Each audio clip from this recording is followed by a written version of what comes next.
یہ بات بار بار ہم سے پوچھی جاتی ہے کہ آپ نے ایم کو سپورٹ کیا، مولانا نے یہ کہہ دیا، مولانا نے وہ کہہ دیا، مولانا نے کیا غلط کہا؟ یہ ہمارا سوال ہے۔ اور میں یہ سمجھتا ہوں کہ مولانا کو یقین ہے کہ وہ درست سمت پر جا رہے ہیں، ان کا یقین ہی ان کو آگے لے کے جا رہا ہے۔ اور کون نہیں جانتا کہ یقین دنیا کی بہت بڑی طاقت ہے۔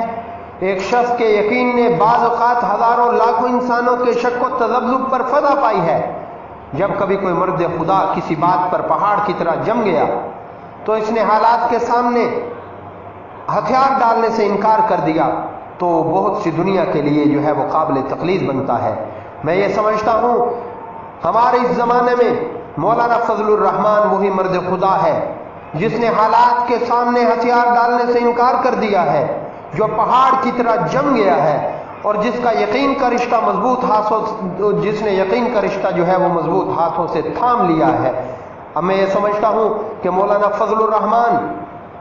ایک بڑا سیاستدان ہی نہیں، بڑے عالم دین بھی ہیں، اور وہ غلط سمت کی طرف نہیں جا رہے، بلکہ جو دیکھ رہے ہیں ان کے انداز کے اندر جو کرختی آئی ہے اس کی وجہ کیا ہو سکتی ہے، اس کے اوپر آپ غور کر لیجئے، آپ کو معلوم ہو جائے گا۔ اور جہاں تک یہ ہے کہ مولانا فضل الرحمان کا مقابل اگر کسی گلی کے آوارہ سے یا ایسے آدمی سے کیا جائے کہ جو شرابیں پینے والا ہو، جس کی داستانیں جو ہیں وہ معروف ہوں، جس کے سکینڈل جو ہیں وہ ہزاروں کی تعداد میں ہوں، تو اس کے ساتھ مولانا کا مقابلہ کرنا غلط ہے، میں اس کو غلط سمجھتا ہوں۔ اور یہ جو بڑے بڑے بنے پھر رہے ہیں، چاہے یہ کسی بھی صورت میں آ جائیں، عمران خان صاحب بڑے آدمی وزیر اعظم بن گئے،